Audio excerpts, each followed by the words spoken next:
Hey guys, Foxdrop here with a video on stemming your rage, how to avoid getting angry in solo queue. A lot of you guys who've watched my commentaries have asked me how I manage to keep my cool in certain games, especially when there are people on my team who are pretty toxic or who are flaming me or who in general are just being extremely negative. And because I get this question quite a lot, I figured I would dedicate a whole video to telling you what I do to stop raging. Now, the first thing to say is that I am not a therapist. I haven't dedicated years of my life to studying the human emotions and why we get so angry when we play video games. But that doesn't mean that what I'm telling you or what I'm going to tell you is complete nonsense and completely made up. This stuff works for me, and I would not be telling you these things if I didn't believe that it would help you to stop you from raging as well. I've broken my anger management down into 6 different tips. Now, the first tip to stop you from raging is to realize that getting angry, getting mad actually does nothing to help you to win a game. In fact, it is the absolute complete opposite. If you rage, if you get angry and you act out on those emotions, you stand a much higher chance of losing that game. So logically speaking, there is 0 point of you getting angry. It does nothing for you. Not only does it not help you win that specific game, but it also jeopardizes your future games because it makes you go on tilt. Now, I fully understand that when you're getting emotional, when you're getting angry, it can be really hard to appreciate logic. But if you can keep level-headed, if you can keep good perspective, then that piece of knowledge should help you out. The second point is to think about how little this game will mean to you in 1 week's time. In fact, try to think about now every single game that you lost a week ago.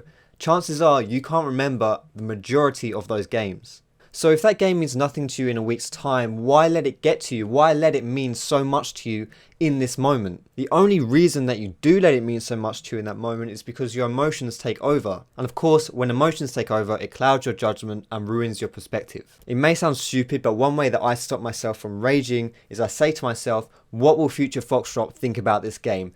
Will I care about this game? Will I even remember this game? Chances are, no, I won't care about it. No, I won't remember about it. So why do I give a crap right now? Now, I'm not suggesting that you should completely emotionally detach yourself from the game, but just to the extent where it would negatively affect your play. Now, this third point is less of a problem with the LoL community specifically and more with the internet as a whole. And that problem is how depersonalized human interaction is when you're on the internet. When you're sitting in front of your monitor on your chair playing your LoL game, it's really hard to imagine that you are playing with 9 other human beings. Unfortunately, anonymity on the internet does turn people into bellends, but try to imagine the person, not the player. Maybe they've had a rough day at school, maybe they had a nasty fight with their boyfriend or their girlfriend. The point is, video games are often a release, a retreat, an escape from life, from difficult things. So if they're having a bad day, they've come to play a LoL game just to wind down and to relax and to forget about things,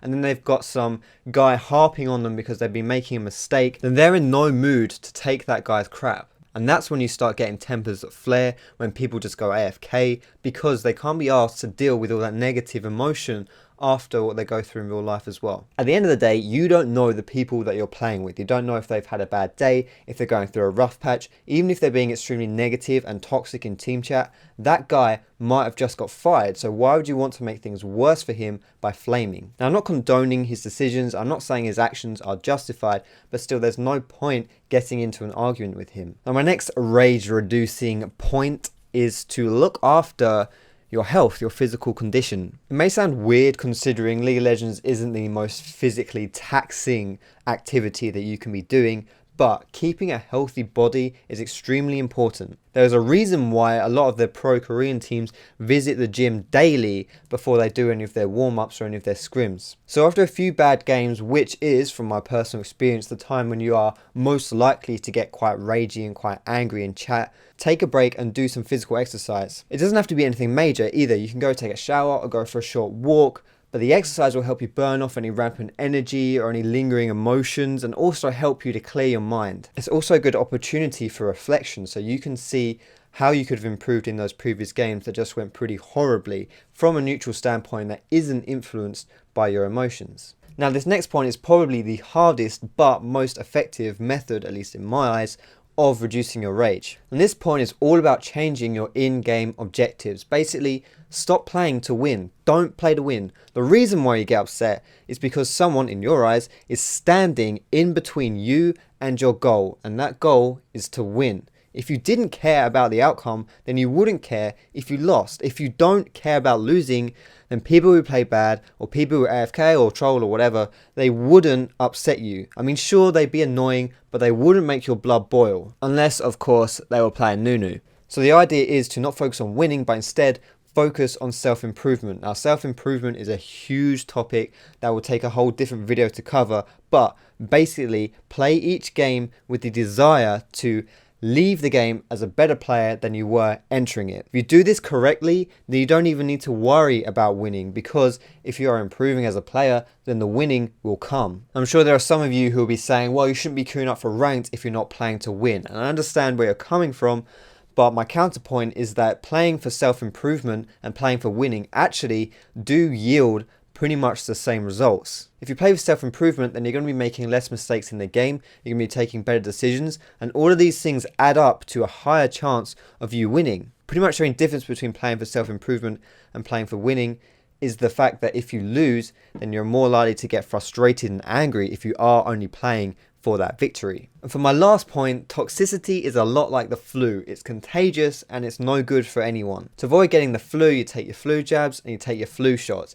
To avoid getting toxicity when someone on your team is being overly negative this game, what do? Well, you take your toxicity jab.